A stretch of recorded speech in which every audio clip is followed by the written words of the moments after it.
Iniciamos el viaje por esas páginas donde todo es posible.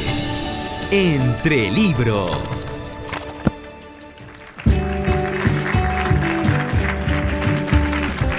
¿Cómo están, amigos de Radio Nacional? Con su programa Entre Libros, como cada domingo a las 9 de la noche, les recibimos hoy para agilizar un poco nuestro pensamiento crítico, como cada domingo a las 9 de la noche. La primera hora vamos a tener una novela, y esta novela se llama Experimento de una familia, de Gonzalo Rodríguez Risco, y en la siguiente media hora, como siempre, tendremos poesía con Mari Soto. Spartacus, Corazón de Fuego, se llama este libro, gracias a Gato Viejo. Y bueno, en primer lugar, como les decíamos, vamos a conversar ahora sobre Experimento de una familia. ¿Qué familia no será un experimento, no? Nos va a sorprender en cada capítulo, pero para eso vamos a conversar con Gonzalo Rodríguez Risco, a quien le damos la bienvenida. ¿Cómo estás, Gonzalo? Bienvenido a Radio Nacional del Perú. Muchas gracias por tenerme por acá. Gracias a ti por habernos enviado este libro, Experimento de una familia. Te decía anteriormente, ¿qué familia no viene a ser un experimento? El título es de verdad estremecedor. Sí, yo creo que toda experiencia de formar una familia, finalmente nadie nace sabiendo, ¿no? Entonces viene a ser un experimento. En el caso de esta novela es un poco más calculado el experimento de esta familia, ¿no? Así que... Ahora lo vamos a contar justamente a nuestros oyentes de Entre Libros de Radio Nacional. Vamos a hablar un poquito de quién es Gonzalo. Gonzalo es bastante conocido, en verdad, en el mundo de la dramaturgia. Así que Gonzalo Rodríguez Risco es magíster en dramaturgia por la Escuela de la Drama de la Universidad de Yale. Y también, has ganado muchos premios, tienes algunas presentaciones. Y de ahí yo quería preguntarte, ¿no? De la dramaturgia, que necesitas un escenario para desenvolverte, para poder de repente exponer la obra. En un libro, ¿cómo es? ¿Cómo es en narrativa? ¿Cómo lo has sentido? Bueno, es un mundo completamente distinto para mí. Justamente lo que estoy explorando ahora es la narrativa. Yo vengo ya casi 30 años como dramaturgo, ¿no? He escrito bastante para el teatro. Muy reconocido, por supuesto. Además, has estado como co-guionista de la película nacional El Vientre, ¿no? Sí. Y de películas, o sea, sí, guionista en dramaturgia. Bien interesante tu carrera y ahora la narrativa. Sí, lo que siempre he dicho, a mí me gusta escribir. Es lo que me fascina a mí, es escribir. En el cine he hecho unas 8 películas, siempre como guionista. En el teatro siempre como dramaturgo, no como director. Y entonces a mí lo que me gusta es el oficio de escribir, ¿no? Pero obviamente son mundos completamente diferentes. Cuando pasé del teatro al cine descubrí que era un mundo completamente distinto, y ahora que estoy explorando por la narrativa, me permite otras formas de expresión, cosas que el escenario no permite de vez en cuando, ¿no? ¿Y cuál es exactamente esa diferencia? Porque hay gente que dice que, por ejemplo, un libro en narrativa, es bien difícil que lo pases a una película. Se ha hecho muchas veces, es cierto, pero ese personaje que cada lector se imaginaba no es el mismo y pierde ese encanto. Entonces, tú has venido al revés, ¿no? O sea, la mayoría de repente comienza haciendo novelas y luego lo pasan a película. No, tú has hecho guiones, has visto todo el mundo de la puesta en escena, y sin embargo ahora es letra pura, claro. Palabra por palabra. Si lo quiero diferenciar, y lo he pensado un poco, ¿no? Y yo siempre he dicho, pues el cine es quién mira dónde, quién mira, la cámara decide dónde miras. En el teatro es quién dice qué, ¿no? El personaje, las palabras que salen, porque no puedes decidir dónde mira el público. El público mira todo el escenario. Y de alguna forma pienso yo es que la narrativa es quién piensa qué. Tienes la capacidad, que me parece interesantísima, de meterte no solamente en la mente de tus personajes, sino de alguna forma guiar la forma en la que tú quieres que el lector atraviese la experiencia de leer tu novela, ¿no? Y después de haber pasado por estos géneros, ¿cuál es el que te gusta más? no puedo decir porque sabes que cada uno es tan distinto que obviamente, claro, cuando empiezo en narrativa, como es, para todos los efectos soy un narrador joven. Nobel. Nobel. Joven también.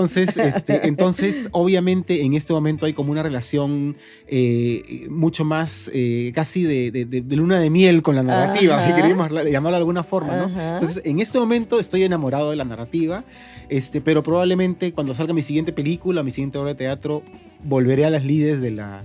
Pero lo qué que bonito, me llama, ¿no? qué bonito fluir, ¿no? Entre la puesta en escena, con la dramaturgia, con los guiones. Es algo que nosotros vamos a visibilizar. Pero aquí el lector, como te digo nuevamente, se imagina, ¿no? Sí. ¿Qué hay detrás? Sí. Yo debo de tener una percepción de algo definitivamente diferente a la otra persona que tiene otras vivencias. Y eso es lo rico de la narrativa, ¿no es cierto? Absolutamente. Y además nos permite una cosa interesante, que es el teatro, de alguna forma, hasta tienes la posibilidad, y también en el cine, de observar un poco a tu receptor. Te puedes sentar de vez en cuando en la última fila y yo de vez en cuando ya no miro la obra, miro al público, ¿no? En la narrativa, si me siento detrás tuyo a mirar cómo lees, creo que vas a decir, esto es un libro de terror, porque está parada esta persona sentada detrás mío viendo cómo leo, ¿no? Sí, pero la retroalimentación es interesante. ¿Ya la has presentado? ¿Lo han presentado en alguna parte o recién? No, se presenta el 17 de julio todavía. El 17 de julio, ya. Cuando lo presentes, de hecho, más de uno se va a acercar y te va a decir qué es lo que... Igual en nuestra conversa de ahora yo te diré más o menos qué es lo que he visto en esta novela, ¿no? Y algo que en verdad me daba hasta nervios y un poquito de susto eran las relaciones esas negativas para con los padres, ¿no? Y uno escribe casi siempre, cuando escribe regresa a la familia, regresa al barrio. ¿Contigo ha pasado eso aquí en la novela? No. Es interesante porque en esta novela yo en realidad quería explorar un poco más que un tema, digamos, de pensar en algo que tiene que ver con mi propia experiencia, más en pensar un poco en los orígenes de la maldad. O sea, en cómo vamos a llamarla libertad absoluta, inmediatamente rompe digamos, los límites de las personas, o para ser absolutamente libre, voy a ponerlo entre comillas en este caso, no tienes que ni siquiera considerar que existen otras personas, ¿no? Claro. Y quería explorar ese mundo oscuro, ¿no? Ese lado oscuro que de repente para muchos es pues muy lejano. Y la idea es también ingresar a ese tipo de mundos para que la gente lo reconozca, o no sé si se pueda reconocer en algún personaje de aquí, que definitivamente sí, claro, ¿no? Los que han sido maltratados justamente por el padre, ¿no? Estamos conversando con Gonzalo Rodríguez Risco por la novela El experimento de una familia. Lo tienen aquí, nos lo han enviado la editorial Clorinda. Y bueno, sé que esta novela ha sido escrita en pandemia. ¿Cuánta cosecha literaria ha dado pandemia? Sí. ¿No? ¿Cómo ha sido ese proceso? Cuéntanos. Eso fue bien interesante porque yo empecé a escribir la novela el día de mi cumpleaños, porque dije voy a hacer algo. ¿Y cuándo es tu cumpleaños? Nuevo. El 28 de enero. De enero. ¿No? En el año 2020, el 28 de enero dije, voy a empezar a escribir esta historia que tengo en mi cabeza hace tanto tiempo, ¿no? Y de pronto pasó una cosa muy graciosa, ¿no? Me pongo a escribir y dije, voy a escribir 500 palabras diarias, ¿no? Y empecé a escribir y de pronto me empecé a enamorar de esta historia que avanzaba y avanzaba, ¿no? Y dije, ay, cómo tuviera más tiempo para poder escribir. Y vino el tiempo, y de pronto pero absoluto. Llegó todo el tiempo que uno podría querer. Claro, sí. Y entonces, prácticamente los primeros 5 meses de la pandemia me la pasé entrando a mi escritorio a las 7 de la mañana y emergiendo de estos demonios, porque escribir una novela, digamos, fuerte, un thriller, ¿no? Como esta novela, requiere de explorar demonios y de alguna forma meterte en la cabeza de gente muy mala, ¿no? Te voy a ser muy honesta, yo estoy leyendo y pegada con una novela de casi 700 páginas, pero había dejado el tuyo para el sábado. Lo terminé el mismo día sábado, todo el día sábado, así me pegué en la novela. Qué bueno, qué bueno. Ese es lo mejor que te pueden decir como escritor. Pensando, y además que esos cuadernos, qué horribles esos cuadernos encontrados. Ahora vamos a explicarles un poco a los oyentes de qué tratan estos cuadernos encontrados, que es una familia que parece convencional, pero que de pronto no termina resultando bien, bien complicado. Había leído que los personajes deberían de tener el mismo amor o que el escritor debería de tener el mismo cariño y amor para todos los personajes, así sean delincuentes, sean esos del mundo oscuro. ¿Por qué? Yo siento que si quieres escribir con honestidad sobre algo, sobre un personaje, sobre una historia, tienes que comprometerte, tienes que creer en lo que cree tu personaje. Independientemente de que no creas en eso en tu vida normal, obviamente, ¿no? Pero sí pienso yo que parte de crear algo y de crear un personaje realista, en todo caso, es decir, ok, esta persona quiere ser feliz. Eso es lo que todos queremos en el mundo. Todo el mundo quiere. Ese es el círculo Eso mayor de ¿no? todos los deseos, es ser feliz. Para algunos, la felicidad es dañar a otros. Sí. Para algunos es hacer el bien. Para algunos es querer a sus hijos y apoyarlos. Para otros es hacer maldades. Esa es la felicidad de mi personaje. La felicidad de mi personaje es hacer daño. Sí. Y eso, para entenderlo, yo tengo que decir, ok, voy a ponerme en sus zapatos, y en sus zapatos, ¿cómo se llama?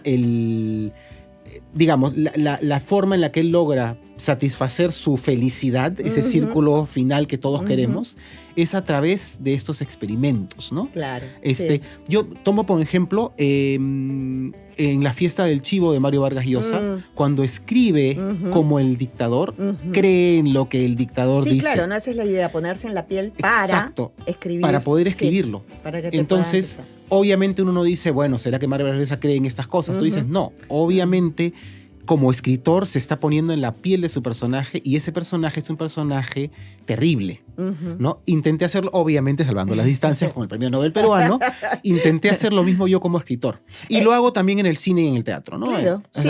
En narrativa lo que te va a pasar, y lo que has visto también, es que cuando uno presenta el libro, pues la gente se acerca y te da su mirada, ¿no? Sí. Te da otra visión de las cosas. Entonces, ¿tú crees en realidad que, habíamos dicho que muchas familias a veces terminan siendo de verdad un experimento, ¿no?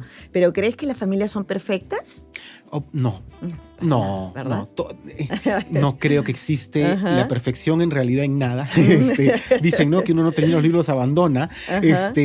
Yo creo que toda familia, en el fondo, son personas que han pasado por una experiencia de la cual vienen a haber sido miembros menores de una familia para luego formar una familia, y ahí cada persona, cada hijo, cada miembro de la familia tiene su forma, tiene sus cosas buenas y sus cosas malas. Creo que lo que tienes que hacer es lo mejor que puedes, ¿no? Sí, hay bastante intriga en esta novela, como les habíamos dicho. Estamos hablando del experimento de una familia, que es la novela de Gonzalo Rodríguez, y hay 4 partes que señalas aquí en esta novela, ¿no? Dividida. Dice, el cuaderno, el favorito. No son 4 partes, son más. El cuaderno, el favorito, las crueldades, el experimento y la primera. Y te soy honesta, cuando dije el cuaderno pensé que era de repente, pues, cuando uno escribe su diario, ¿no? Y dije, el papá debe tener por ahí sus secretos de repente. El favorito, ¿en qué familia no hay un favorito, no? Aunque la mamá diga, no, todos mis hijos son iguales, siempre hay el tupper más grande para uno de los hijos. Esa era mi idea cuando recién revisé las partes en las que estaban divididas. Y decía, las crueldades, bueno, debe ser, pues le pedí a mi hermano, ¿no? De chico. El experimento ya como que me dio ahí un poco de curiosidad. Y la primera, la hija mayor, ¿no? Que es la hija en la que, o el hijo mayor en el que los padres queremos volcar todo, de repente lo que nosotros no hemos sido. No, me sacaste del cuadro. Porque desde que comenzamos el cuaderno ni siquiera era un solo cuaderno al final de cuentas, eran varios cuadernos. A ver, cuéntanos un poquito de la novela, porque nuestros oyentes de Entre Libros de Radio Nacional del Perú, como sabrás, la radio llega a donde nadie más llega, y hay muchas personas que todavía no tienen acceso al libro, o que de repente ni siquiera lo van a tener. Hay que contarles un poco de qué trata. Claro. A ver, tú que eres el que has escrito, cuéntanos un poco. A ver, voy a intentar hacerlo sin spoilers, como dicen. Claro. En realidad, esta es la historia de un muchacho que está buscando recuerdos de su infancia porque se va a casar, ¿no? Y entra al sótano de la casa de su madre y empieza a buscar, en una caja que encuentra con el nombre de su padre, empieza a buscar recuerdos y se encuentra con un cuaderno, ¿no? Y de pronto empieza a leer el cuaderno y dice, al primero le pasó esto, a la segunda le pasó esto, y él dice, qué raro, pero yo me acuerdo que esto me pasó a mí, pero ¿por qué dice el primero? Si yo me llamo Franco, ¿la segunda será mi hermana? Qué raro, y se empieza a dar cuenta y empieza a leer y de pronto descubre una crueldad que hizo su padre cuando él era muy chico, cuando él tenía 7 años, ¿no? Y dice, pero eso no fue así, yo lo recuerdo de otra forma. Y sigue leyendo y leyendo y leyendo y va descubriendo que el padre que él creyó que tenía no era absolutamente el que tenía.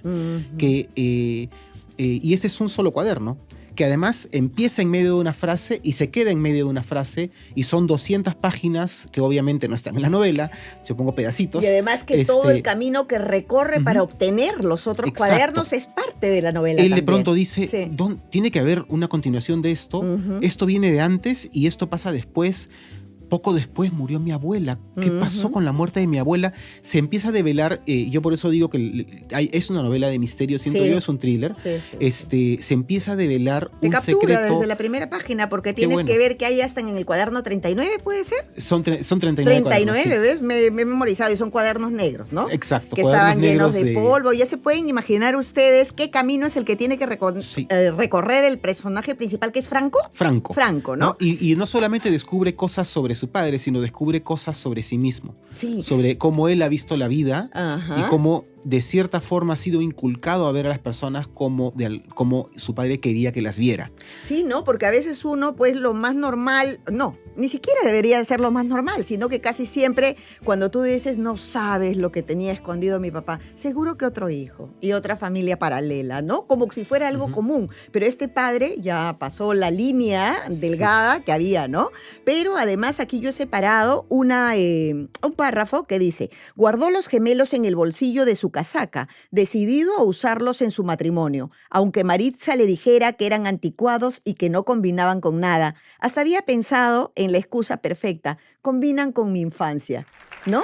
Y yo parece que lo habrías hecho adrede porque pones, ¿no? Entre comillas, combinan con mi infancia. ¿Qué había sido su infancia? ¿No? El padre manipulador, solo para darles alguna idea de lo que es esta novela, dice aquí, ¿no? Pasó varias páginas. Ella, el segundo, la primera, la idiota, el imbécil. Era así como trataba el padre, o como él se imaginaba, de los hijos, de la esposa y de cualquier personaje que él miraba pues por debajo del hombro, ¿no es cierto? Entonces, esta novela trata de todo esto, y por eso les quería señalar las secciones que hay, porque decía el cuaderno y uno se imagina, como les decía, el diario, el favorito, ¿no? Esas cosas pues que uno vive en familia, ¿no? Desde pequeño, el favorito siempre hay un favorito, por más que las mamás digan que no, yo creo que sí hay.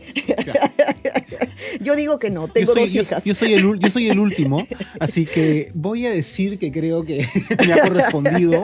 ¿Ah, sí? Ya, porque también cuando decían el hijo de en medio, ¿no? El hijo sándwich, ay, ese es el que más pierde. O sea, me imaginaba que era una novela de ese tipo, pero por ser un experimento de familia, porque en verdad cuando uno hace su familia, no sabe lo que viene, ¿no? Viene todo un entramado de cosas y a veces uno ni siquiera está seguro de criarlos bien. Pero por eso te digo, jala la atención, llama la atención definitivamente esta novela, este thriller, porque si no lees hasta el final no sabes qué es lo que ha pasado y cada vez hay una sorpresa. Inclusive a la mitad yo había separado, esto es en las crueldades, dije, pero ¿qué más crueldad puede haber, no? Desde el inicio no, había más crueldades, así que terminé leyendo esto. Pero en fin, eso es la novela, yo creo que deberían de leerla. Hay una parte de la herencia, y no era la herencia convencional, la herencia en que los hijos se pelean por un bien. No. Ahí había otro tipo de herencia que también lo van a tener que leer, porque si no, ahí sí voy a spoilear. ¿Y en quiénes te basas cuando escribes? ¿Quiénes son tus referentes literarios? Bueno, intento leer, o sea, yo leo muy variado, es la verdad. Entonces, obviamente, digamos, he leído literatura latinoamericana, pero también bastante de literatura de Estados Unidos. Yo debo admitir que soy fanático absoluto de Stephen King, autor de películas. He leído sus 70 novelas. Un poco. Me acabo de dar cuenta. Hay pequeños homenajes al maestro Stephen King, obviamente. Sí. Y generalmente lo que intento, como digo, es encontrar esa forma en la cual mantengo tu interés, que es una cosa que hacen digamos, algunos escritores de lo que llaman page turners, ¿no? Libros que no puede parar uno de leer, Claro. por un lado, y por el otro sí creo que intento ponerle un poco de esa, vamos a llamarlo, un poco sobre el pensamiento más allá de solamente la trama, que tenemos un poco más los que escribimos en literatura latinoamericana, ¿no?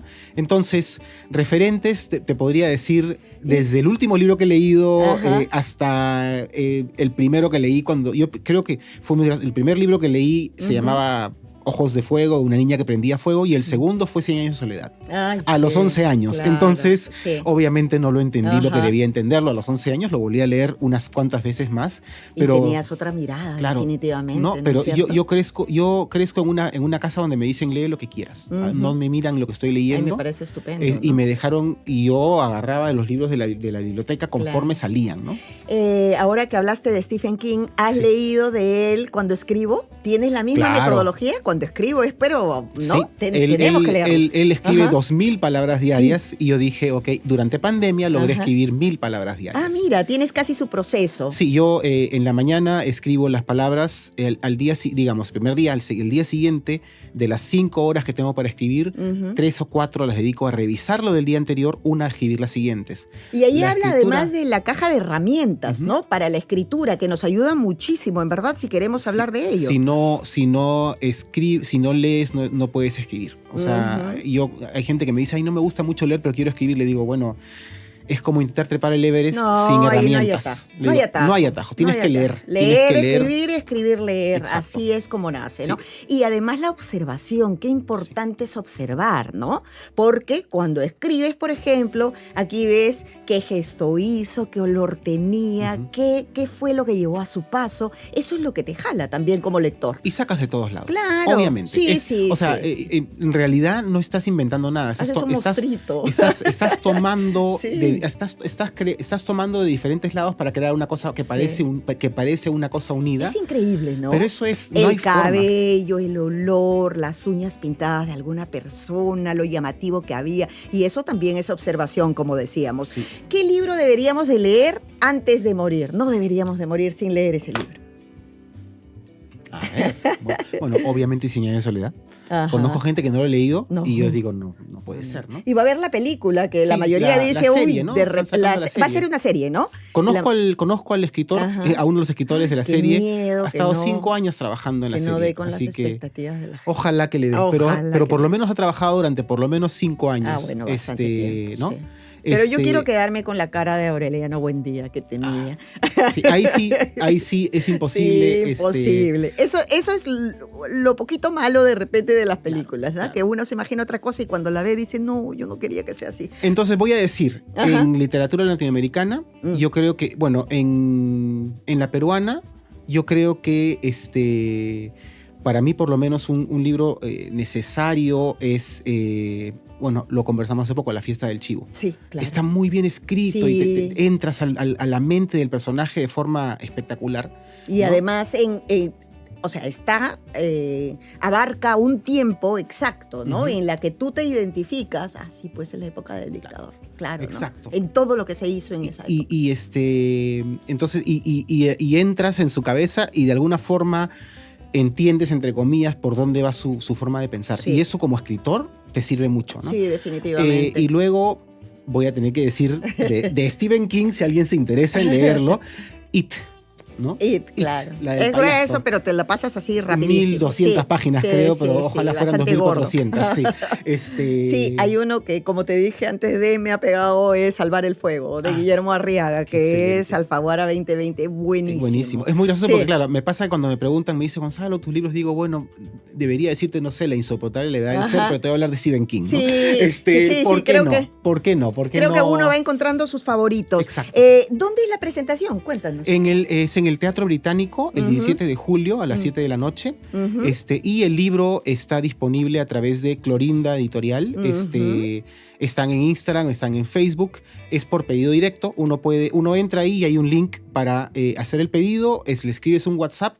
Y hoy día un libro se ha ido a Estonia. Uno de mis libros se ha ido a Estonia de un pedido que ha llegado de una persona de Conojo por allá que ha pedido su libro. Ay, qué interesante. Otro se ha ido a Trujillo el día de hoy. Entonces les escriben a Clorinda, como se dice, Clorinda Editorial. Y ahí les envía. Y mira, ellos le dicen, oye, estoy interesado en el libro, y te van a decir, este es el libro, este es el costo de envío, pero finalmente el libro llega. Perfecto. Y espero pronto que también esté en ebook, ¿no? También queremos sacarlo en ebook. Perfecto. Pidan entonces su libro, El experimento de una familia, de Gonzalo Rodríguez Risco. Aquí lo tienen, es gracias a Clorinda Ediciones. Ahí pueden inclusive hacer el pedido del libro.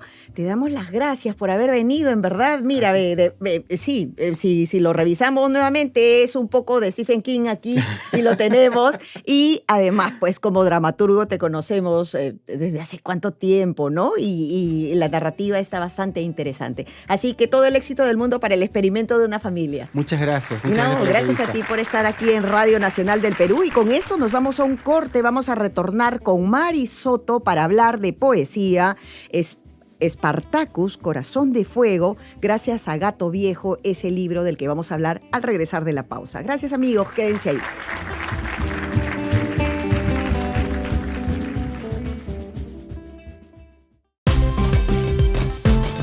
Radio Nacional, 87 años en el corazón de los peruanos.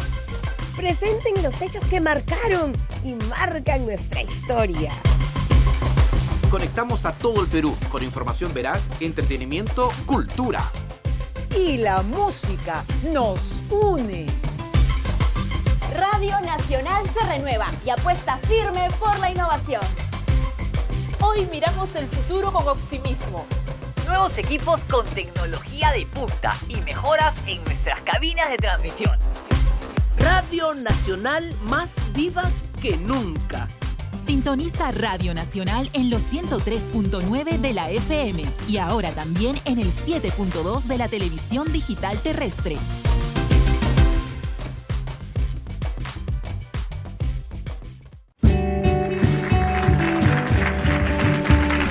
¿Cómo están, amigos? Estamos de retorno aquí en Entre Libros de Radio Nacional del Perú, la radio donde nadie más llega. Y acabamos de conversar en la media hora anterior con Gonzalo Rodríguez Risco por su libro, la novela El experimento de una familia. Gracias a Clorinda Ediciones que nos envió el libro. Y en esta media hora, lo prometido. Vamos a hablar de poesía de Mari Soto. Spartacus, Corazón de Fuego se llama este poemario. Así que vamos a preguntarle a ella, le vamos a dar la bienvenida. Mari, ¿cómo estás? Gracias por venir a Radio Nacional del Perú. Muchísimas gracias a ustedes por el espacio. Un saludo muy afectuoso a todo el Perú. Efectivamente, Radio Nacional llega donde nadie más llega y eso es importante. Así es, y hay que dar a conocer la poesía, ¿no? Que a veces para muchos de repente no tiene tal grado de importancia, para nosotros muchísimo, y para nuestros oyentes también, quienes nos escriben y nos dicen siempre que quieren saber más de poesía. Por eso esta media hora está dedicada a los poemarios que nos envían aquí a la radio. Mari, comienzas tu libro con El telar de la vida. ¿Qué es el telar de la vida para ti? Bueno, empiezo con esta nota, este texto, que trata de explicar un poco el libro y que lo titulo El telar de la vida porque precisamente la vida es eso, ¿no? Un continuo tejer, enhebrar, sueños, esperanzas, vivencias también, ¿no? Por eso me refiero al telar de la vida. No, sí, es bonito lo que escribes aquí en El telar de la vida también. Hemos visto el prólogo de José Antonio Mazzotti, muy interesante también. Ahora lo vamos a leer un poquito. Y en El telar de la vida vamos a leer el primer párrafo que de verdad sí llega, ¿no? A quienes hemos leído tu poesía. Dice: cotidianamente trato de abrazar los elementos, de tejer un puente sobre aguas embravecidas y tumultuosas a través de la palabra, y en cada uno de los sentidos percibir el ritmo, el loco palpitar de la vida, Ese es el ritual que todas las mañanas con una taza de café mis pies transitan en la busca de la poesía, juntando así los pedazos del alma, porque declaro que escribo para reintegrar mis fragmentos, para fundir el cuerpo con el alma y así soldar la razón al corazón. ¿Cómo no leer después de este párrafo tu poesía? Cada estrofa, ¿no? De que has escrito. Muy bonito lo que has escrito ahí, Mari. Y además hay un epígrafe aquí que dice: a los pueblos del mundo por su lucha, digna y permanente por la vida, a Canta por sus raíces y cielo incólume, a Raúl y Micaela hasta la victoria siempre. ¿Por qué este epígrafe? Cuéntame. Bueno, yo considero de que los pueblos del mundo, por eso también se llama Spartacus, mi libro, vienen dando una lucha, dando un esfuerzo muy grande por construir sociedades más justas, ¿no? E igualitarias, más dignas. Y eso es acá en el Perú, es fuera, es incluso en Europa, ahora en Francia estamos viendo incluso cómo se están movilizando y todo. Y Canta porque yo soy de Canta. Mi familia es de Canta, yo soy canteña, Canta me ha dado raíces, me ha dado una formación.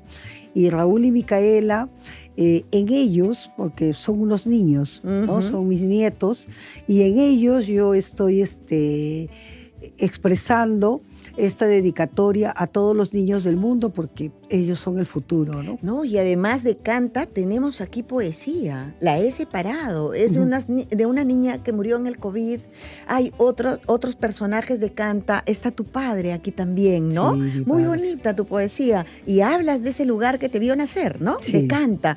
Cuéntanos un poco de Canta, ¿dónde está ubicado? Para que la gente sepa. Canta es un pueblo pequeño, una provincia de Lima en realidad, pero la ciudad de Canta es donde yo he nacido, donde yo he vivido. Está a 2 horas de Lima, pero es andina.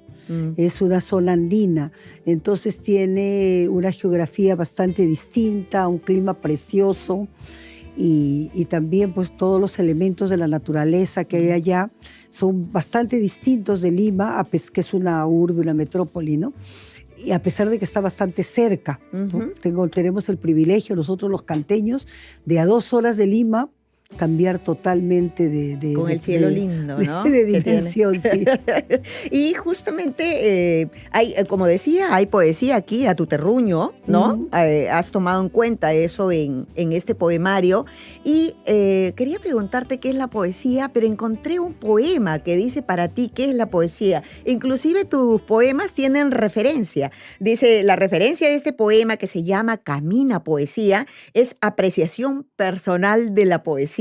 Y lo voy a leer. Después te voy a pedir que tú leas otros poemas porque varios los hemos separado y como te digo, vamos a ir por cada sección de la que has escrito y también por qué Espartaco, por qué este camino desde tan lejos, ¿no es cierto? Entonces dice, camina poesía, sal de los libros, de sus pálidas páginas y tapas acechantes, siéntate en los bares y pide una cerveza, navega ríos grises en las ciudades, aguas cantarinas de playas remotas de la infancia, llega al torno y besa las manos del obrero, ensucia tus zapatos deambulando en los sembríos, trémula frente a las semillas del vientre fértil de Mamapacha.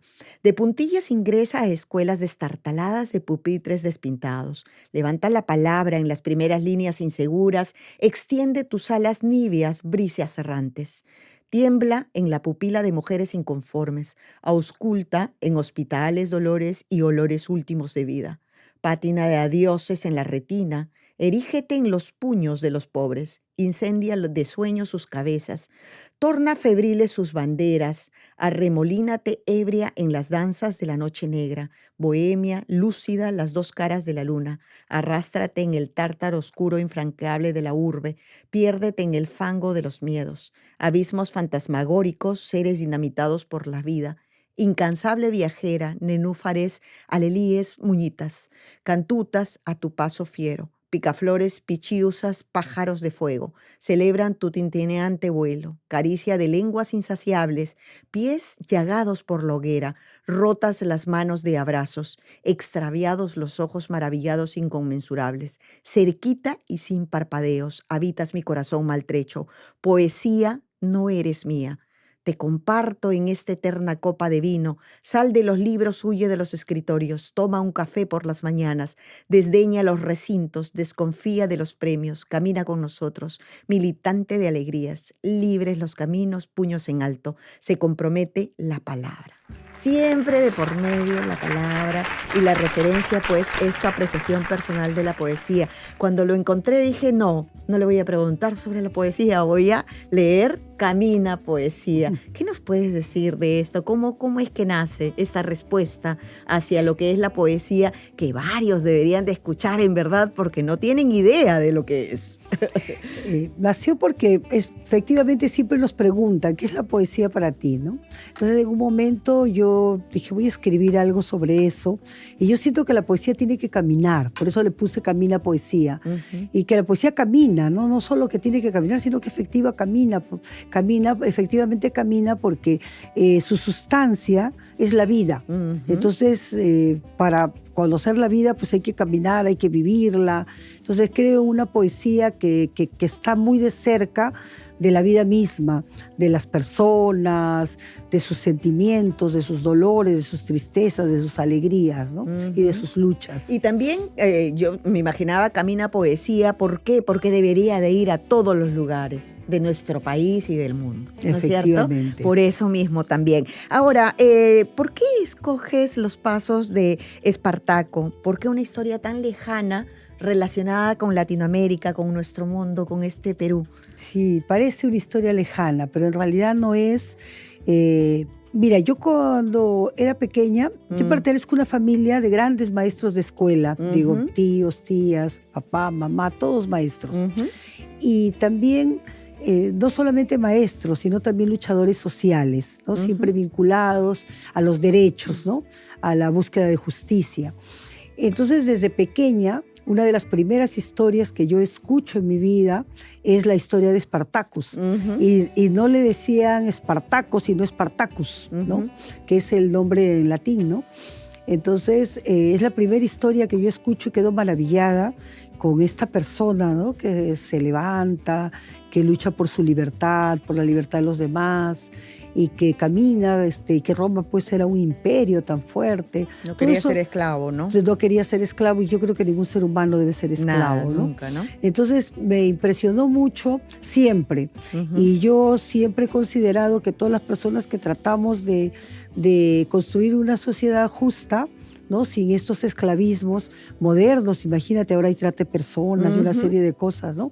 Que son nuevas esclavitudes. Son nuevas esclavitudes. Pensamos que se ha erradicado la esclavitud, pero no. Nunca se ha erradicado. No tienen libertad, ¿verdad? No tienen es libre libertad de elegir. No hay libertad de elegir. Tienes razón, mirándolo desde ese lado. Claro, ¿no? Entonces por eso creo que somos herederos de esa estirpe. Y también porque era una palabra que sonoramente a mí me gustaba mucho. Y entonces encanta. Hay eco, ¿no? Porque hay cerros, y yo cuando era pequeña corría por el campo y gritaba Espartacus, Espartacus, y el eco respondía. Entonces es una palabra mira qué bonito que lo has puesto ahora en el poemario, y además después de verlo en series, en películas de televisión, lo vemos ahora en un poemario, ¿no es cierto? Como referente principal. Y tu poesía tiene muestras de asombro, de todo lo que todavía sigue pasando, como por ejemplo la esclavitud, que está maquillada nomás, pero que sigue siendo esclavitud, ¿no? ¿Cómo hacemos para que la gente todavía tenga de repente, esa mirada, esa capacidad de conmoverse todavía? ¿A través de la poesía?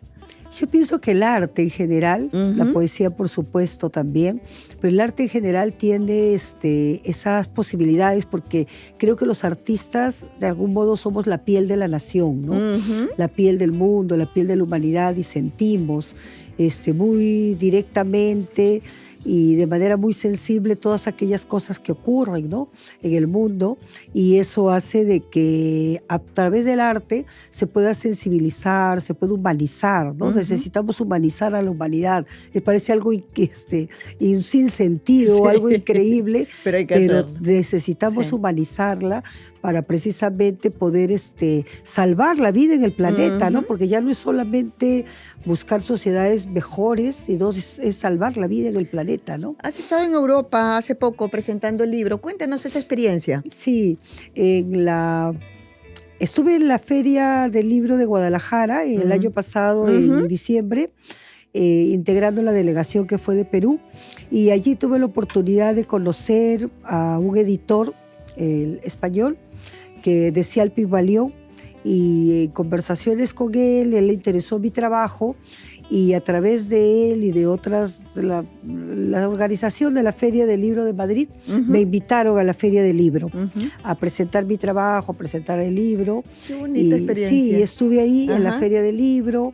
Tuve la oportunidad de ser parte de varios eventos. Hubo uno muy interesante que se llamaba Creadoras Hispanoamericanas, y trataba de rescatar la poesía de mujeres, ¿no?, de Hispanoamérica. ¿Cómo reciben la poesía de ellos en comparación de Perú? Hay mucha producción literaria en España, ¿no? Hay muchísima.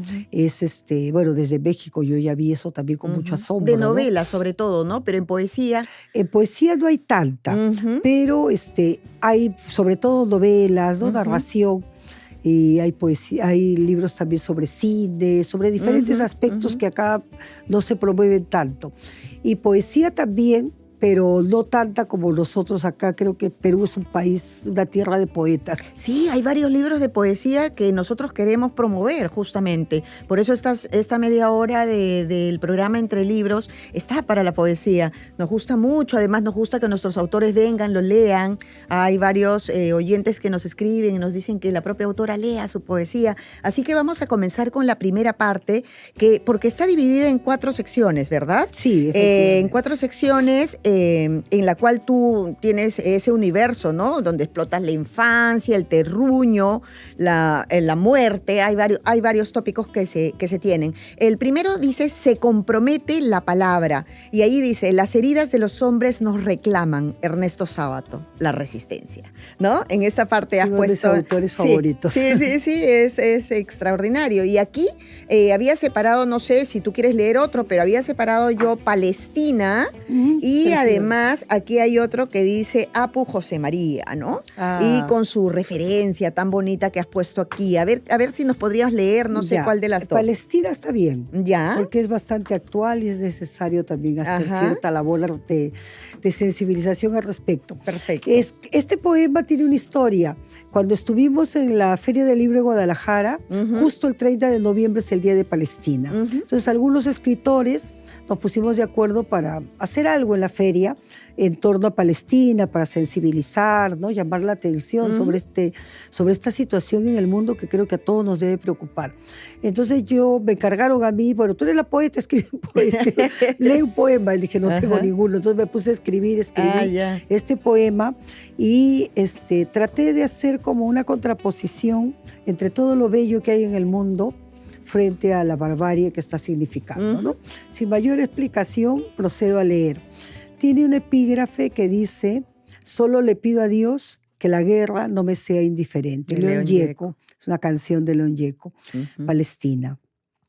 Universo de palabras que hoy convoco, no obedecen y enmudecen, luces que enciende el planeta todas las noches, no obstante tormentosa oscuridad que absorbe los sentidos.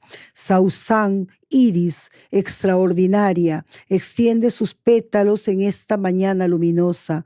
¿Por qué tanto polvo y esquirla de granada? Suimangas entonan sus melodías vespertinas. ¿Por qué grito repentino ensordecedor del vómito de la metralla? Si las olas revientan cual novias en espumante anhelo, ¿por qué entonces el estruendo de los bombardeos feroces, salvajes, irrefrenables, desalmados? Corre veloz la brisa en patio de escuelita destartalada, levantando el bullicio de los juegos. ¿Por qué entonces levantar estos cuerpos, niños, inertes, infamemente partidos, heridos, enmudecidos, doloridos, aniquilados? Río tumultuoso acechando, juguetón la fragilidad del junco que crece a su vera, porque allende, en Medio Oriente, explota por los aires el llanto, el grito, la esperanza. tenaz viento que baila en las alas tenues de las mariposas, y qué decir de mujeres mancilladas, la piel arrancada, cascadas bullangueras de aguas trémulas, y qué de sus ojos desorbitados y secos de tanto llanto, exultantes océanos inhóspitas, profundidades marinas pletóricas de vida indomable, qué de la sonrisa arrancada por siempre de las bocas, verde exuberante, orgulloso de los billones de años que construyeron el terciopelo de sus ojos, de sus hojas. ¿Por qué tanta belleza si tus burdas botas, hombre, pisotean y danzan sobre cadáveres silentes? Si los monstruos que conjuran por las noches los niños han escapado de los cuentos, si los libros son tristes barricadas donde solloza el viento, si asesinan a Palestina, ¿qué de la vida? ¿Qué de ti, pobre humanidad, necia y dolorosa? Y justamente aquí hay una referencia que dice: Palestina es invadida y atacada constantemente por Israel. Hay miles de víctimas, sobre todo población civil indefensa, producto de los demenciales bombardeos israelíes. Y bueno, después de esta primera parte, me gustaría, hablaste al inicio de que tú tienes una familia de profesores, ¿no? Tíos, padres. ¿Desde cuándo tu acercamiento a la literatura, a la poesía? ¿Desde chica? Desde niña. ¿Qué leías? Desde niña, primero leía cuentos infantiles, ¿no? Todos los cuentos clásicos. He tenido mucha suerte. Mis padres alentaron mucho mi vocación por la lectura y me compraban, bueno, yo he vivido en un hogar humilde, ¿no? De padres profesores de escuela y cuyos sueldos no eran muy expectantes. Sin embargo, se daban el trabajo de comprarme libros. El primer libro que me regalaron fue Mary Poppins, me acuerdo, grande, con pastas gruesas. Y después me compraron una colección de libros, de cuentos, que los tenían en un baúl. Mi papá hacía toda una ceremonia cada vez que yo quería leer un libro. Me decía, abrimos el tesoro, y sacábamos el libro y yo leía para mis amiguitos y para mis hermanos. En la noche les leía a mis hermanos. Es que en verdad era un tesoro, ¿no? Era un tesoro. Claro. Pero ya por mi cuenta, porque todos leían, entonces yo por mi cuenta trataba de leer los libros de los adultos. Me acuerdo que una vez leí, encontré El Sexto, de José María Arguedas, y dije, lo voy a leer. No, me dijeron, no, eso no es para ti. Entonces yo me encerraba en la habitación de las semillas y leía con la rendija de luz que entraba por la puerta entrecerrada y le escondía. Y tenía unas pesadillas. Claro, y mi mamá es un libro nunca duro. sabía por qué tenía las pesadillas. Pero sí, leí siempre y conocí a Vallejo también ya en el colegio, ¿no? En primaria. ¿Te das cuenta que cuando los padres son lectores, también los hijos, ¿no? Me has recordado un episodio de mi hija, también leyó un libro sobre Hitler, pero bien pequeña, ¿no? Sí. Y también había tomado uno de los míos de mi biblioteca. Sí. Pero vamos, aquí en la segunda parte tienes El Pequeño Universo. ¿Te refieres a Canta? Sí, ¿no? Ese pequeño universo para ti es Canta. Y yo particularmente había separado el poema Abril, pero de repente tú quisieras leer otro, porque también hay aquí uno, el de tu padre. No sé, el que tú desees para esta segunda parte, nos gustaría escuchar tu poesía. Mira, Pequeño Universo es Canta, pero también es otros aspectos de mi vida, ¿no? La familia, mi vida. Aquí está Raúl y Micaela también, la boda. La boda, esas cosas. Sí. Entonces hay dos poemas que son a mi padre, que es Ujupacha, que tiene la particularidad de que lo empecé cuando mi padre estaba enfermo y lo terminé cuando él muere. Dice, ¿no? ¿Ucupacha o Ujupacha? Ujupacha. Ujupacha, así el se mundo pronuncia. De abajo, es en quechua, es el mundo de abajo, el mundo de los muertos, que habitan los muertos. La vida ya no se sentía temblando, puesto entre comillas. A ver, léelo, ese por lo favor. puedo leer. Sí, perfecto. Entonces tiene una parte, como te digo, que es una primera parte, que es cuando él todavía está vivo, y de pronto me sorprende la muerte de él, ¿no? Y termino el poema. Ese lo puedo leer, ya. Sí, como un homenaje a él también. A ver, te escuchamos, Mari. Ujupacha, la vida ya no se sentía temblando. Quizás estos son los días en que me despido de mi padre, siguiendo su huella de cholo guapo, de centella en este universo de inequidades. Descubro su infancia desvelada con un balón de trapo y pies descalzos. El Nietzsche corriendo por las pampas de Jadero. No hay modo de decirlo, no hay modo de entenderlo. Inconmensurable las espumas del Chillón, los pedacitos de hielo formando la bordadura de los cerros de la Viuda. Heme aquí, presa de mi pena, heme aquí sin palabras ni guijarros, tratando de enhebrar el llanto para no decir sandeces que no mereces, lugares comunes que insultarían tu vuelo de Ícaro, tu juego de saeta, tu vida de caballo chúcaro, cruzando la pradera, hiriendo el horizonte. Oficio difícil convocar las palabras cuando el corazón se agrieta y cruje, herido en medio de la niebla, restallante y partido en partículas minúsculas que jamás podré juntar. Me niego a pensarte ido, me prohíbo imaginarte no presente. Ujupacha, tránsito de mi padre. Todo el tiempo te recuerdo. Difícil ensartar los días ahora que el universo parece roto, huracán llevándoselo en astillas, los ojos anegados, inundados por la congoja punzante de la muerte. Parece el mundo un derrumbe de lodo y piedras que inútilmente trato de despejar. Duelen los dedos, las uñas y la punta de los cabellos uno a uno, crepitan amenazadoramente, pronto a volar por los aires. Pequeños mis zapatos tiemblan en medio de la tormenta. Ya no está tu mano, tu caballo, ya no tu poncho y tu sombrero. Ahora solo estos días congelados de puntas enhiestas, estallándose como bofetadas en mi cara, esquirlas que penetran la mirada. Sí, me has hecho recordar a mi padre también. Sí. Bueno, hay una referencia aquí, por ejemplo, de un poema dedicado a la niña Abril, Angelina Martel Rubina, que fue víctima del COVID-19 en abril del 2020, cuando tenía solo 12 años. Y para eso, de repente, tendrían que leer Spartacus Corazón de Fuego, que es el poemario de Mari Soto, que nos lo ha traído aquí gracias a la editorial Gato Viejo. Y aquí hay justamente una cita al comenzar el poema de Marcos Ana, que dice: hay lágrimas que tienen estatura de estrellas indomables y es de acero o de roble su ternura. Y como esta poesía y como la que nos acaba de leer Mari, hay en la tercera parte Tártaro Azul Celeste, otros poemas también. Este Tártaro de Azul Celeste, ¿en qué pensabas cuando escribías esta parte, Mari? El tártaro es el infierno, ¿no?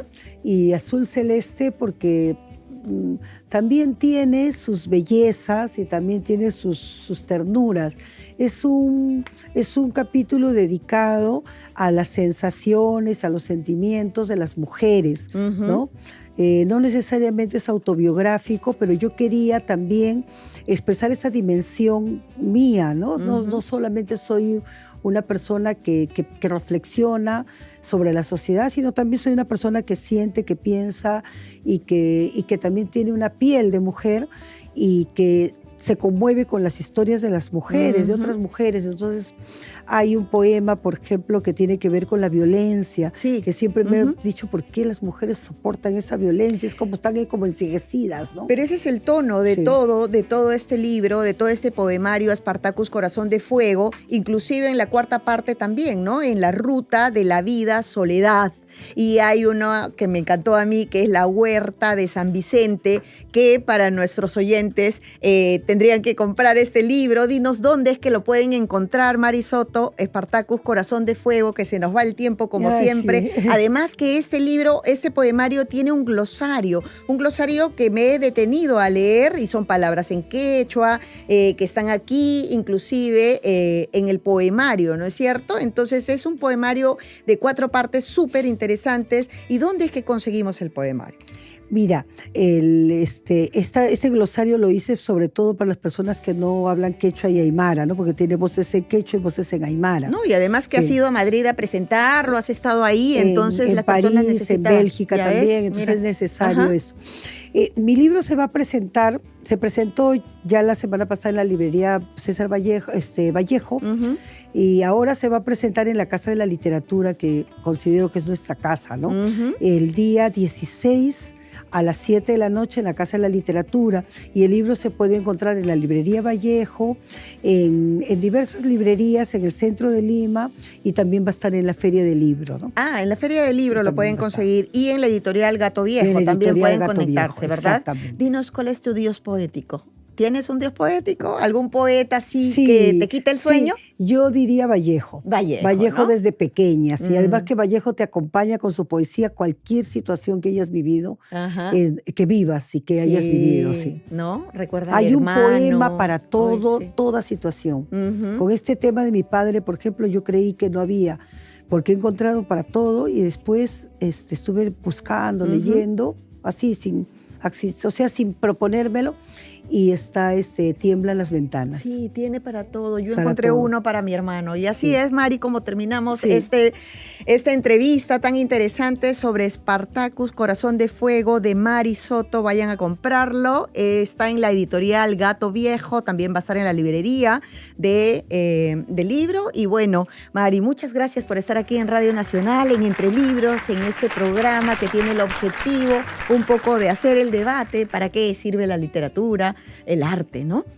Muchísimas gracias, y pienso que es un programa excelente, muy necesario, y deberían haber muchos más espacios así, porque es necesario leer. Es necesario. Este es un espacio para ustedes, amigos, para un poco ahí discutir los temas de literatura, de narrativa, de poesía, y saber qué cosa es lo que a ustedes les gustaría también leer. Algunos nos escriben, síganos escribiendo, para saber por dónde va un poco los gustos de las personas, de los oyentes de Radio Nacional del Perú. Nosotros aquí para servirles. Hemos estado en la primera media hora con Gonzalo Rodríguez Risco, con el experimento de una familia, ¿no? De la editorial Clorinda, y ahora mismo con Mari Soto de Spartacus, Corazón de Fuego, gracias a Gato Viejo. Y con ello nos despedimos. Si tú no te has enganchado desde el inicio, puedes ver en el apartado de YouTube, en el apartado de Entre Libros en YouTube de Radio Nacional del Perú, el programa completo. Así nos despedimos, amigos, hasta el próximo domingo a las 9 de la noche aquí en Entre Libros de Radio Nacional del Perú.